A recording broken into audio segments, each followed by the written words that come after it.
아주 오래전부터 제국의 지배자들에게 자신의 권한을 최대화하는 수단은 전쟁을 통한 영토 확장이었습니다. 전쟁에서 패배한 쪽은 죽임을 당하거나 포로로 끌려갔고 이 역사는 반복되고 있습니다. 전쟁에서 승리한 정복자는 자신의 승리를 많은 사람들에게 알리고 싶었습니다. 지금처럼 인터넷이나 방송이 없던 시절 가장 효과적인 방법은 대형 건축물의 승리를 기록하거나 승리의 장면을 그림으로 표현하는 것이었습니다. 아시리아 제국 센나케브리 왕이 유다 왕국 라키시를 정복하는 장면, 라키시 부조입니다. 전쟁의 장면이 영화의 한 장면처럼 생생하게 묘사되어 있습니다. 가죽이 벗겨지고 죽임을 당하는 장면이 생생하게 묘사되어 있고 센나케브리 왕 앞에 잡혀온 사람들의 비참함이 느껴집니다. 또한 전쟁이 끝난 후 수많은 사람들이 포로로 자신의 고향을 떠나는 모습 또한 대면할 수 있습니다. 각자의 승리를 주장했던 이집트와 히타이트의 세계의 대결, 카데시 전투는 승자도 패자도 없는 전쟁이었습니다. 카데시 전투가 끝난 후 두 나라는 어떤 상황이었을까요? 히타이트 상황을 살펴보겠습니다. 카데시 전쟁 2년 후 무아탈리 2세는 갑자기 세상을 떠났고 그의 어린 아들 무르실리 3세가 즉위합니다. 어린 나이였기에 왕권은 불안했고 결국 무아탈리 2세의 동생이었던 하투실리 3세가 쿠데타를 일으켜 즉위합니다. 이에 무르실리 3세는 이집트로 망명하여 람세스 2세에게 도움을 요청합니다. 왕위에 오르긴 했지만 불법으로 왕위를 빼앗았다고 주장하는 세력들이 남아있어 하투실리 3세의 왕권은 불안한 상황이었습니다. 동쪽으로는 아시리아 세력이 현재의 시리아 영역까지 확장하며 히타이트를 위협하고 있었습니다.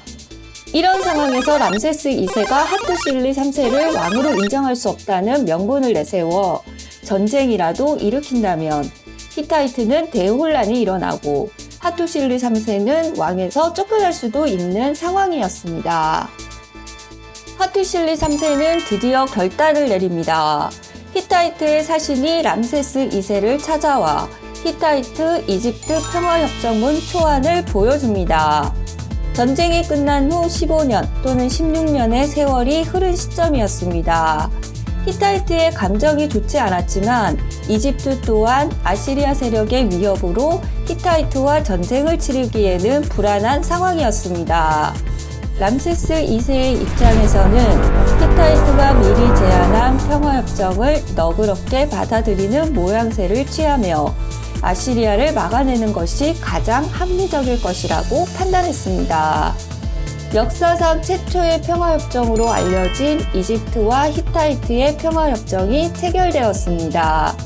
승자가 패자를 억압하는 방식이 아닌 각자의 입장을 존중하고 배려한 문구가 존재하는 이 조약은 UN 본부의 복제본이 전시되어 있습니다.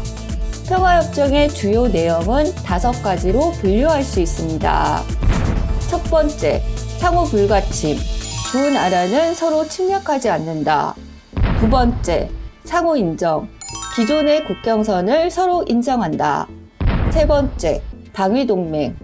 나라의 적이 쳐들어올 경우 서로 도와준다. 네 번째, 망명자 송환. 각 나라에 망명자가 있을 경우 무조건 송환한다. 다섯 번째, 하투실리 3세의 아들이 히타이트를 계승하는데 반대하는 사람이 나온다면 이집트 군대가 하투실리 3세의 아들을 도와준다. 21세기 국가 간 조약에 필수적으로 등장하는 상호 불가침, 상호 인정, 방위동맹 등이 포함되어 있는 것이 최초의 평화협정으로 평가받는 결정적인 근거가 되었습니다. 국제조약으로 다소 어색한 부분이 5번째 조약인데 쿠데타로 왕이 된 하투실리 3세가 이집트를 통해 자신과 아들의 정치적 안위를 도모한 행동이었습니다. 이 제안을 이집트가 받아들인 것은 훗날 히타이트 국내 정세가 불안할 때 이 내용이 히타이트를 침략할 수 있는 명분이 되기에 충분했기 때문입니다. 문구까지 세심하게 확인하고 하나의 문서에 공동으로 사인을 하는 오늘날의 국제협정과 다르게 두 나라의 언어로 새겨진 평화협정문에는 일정 정도 자신들에게 유리한 문구가 삽입되기도 했습니다. 카르나크 신전에 기록된 평화협정문에는 람세스 2세를 왕으로, 하투실리 3세를 왕자로 표현하고 있습니다. 히타이트의 수도 하투샤에서 발견된 세기 문자로 기록된 평화협정문입니다. 히타이트 본에는 람세스 2세와 하투실리 3세가 모두 왕으로 표기되어 있습니다. 일부 역사학자들은 협정의 내용에 왜곡이 있었고 망명자를 송환해야 한다는 조항이 있었음에도 이집트는 망명한 무르실리 3세의 송환을 끝내 거부하는 등 완벽한 협정은 아니었다고 얘기하기도 합니다. 하지만 힘의 원리가 정의로 작동하던 시대에 서로의 입장을 확인하는 문명인의 방식으로 이뤄진 국가 간의 약속이 있었고 이 평화협정이 히타이트가 멸망할 때까지 대체로 지켜졌다는 사실은 역사적 사건이었습니다.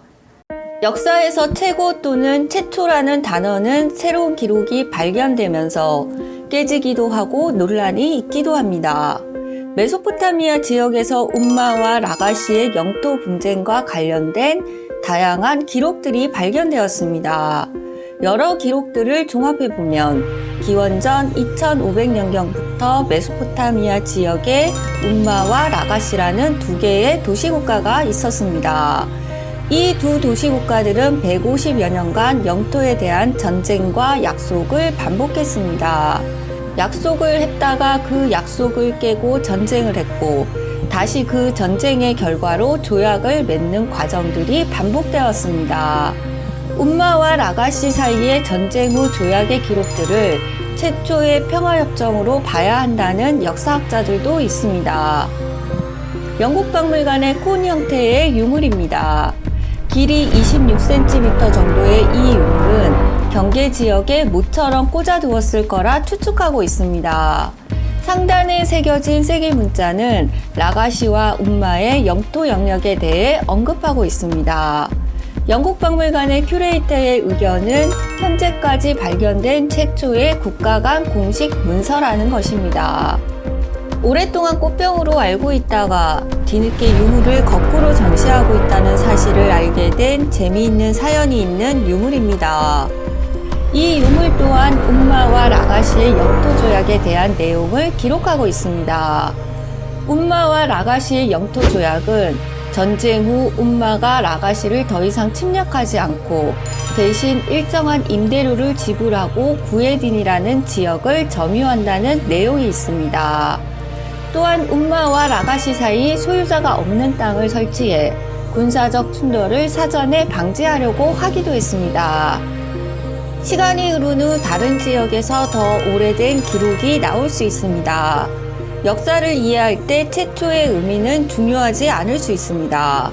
인류 문명이 시작되고 끊임없이 전쟁이 일어났고 또한 그 결과물로 국가 간 협의들이 있었고 21세기에도 같은 장면을 쉽게 만날 수 있다는 것은 신기한 일입니다. 우리가 살고 있는 한반도는 70여 년 전 전쟁이 있었고 그 전쟁은 끝나지 않고 휴전의 상황은 지속되고 있습니다. 1000년 후 미래의 사람들이 21세기 한반도의 상황을 담은 기록들을 찾아보며 메소포타미아 지역의 움마와 라가시의 기록처럼 연구할 수 있습니다. 재밌게 시청하셨다면 구독과 좋아요를 눌러주세요. 그럼 다음 시간에 다시 만나요.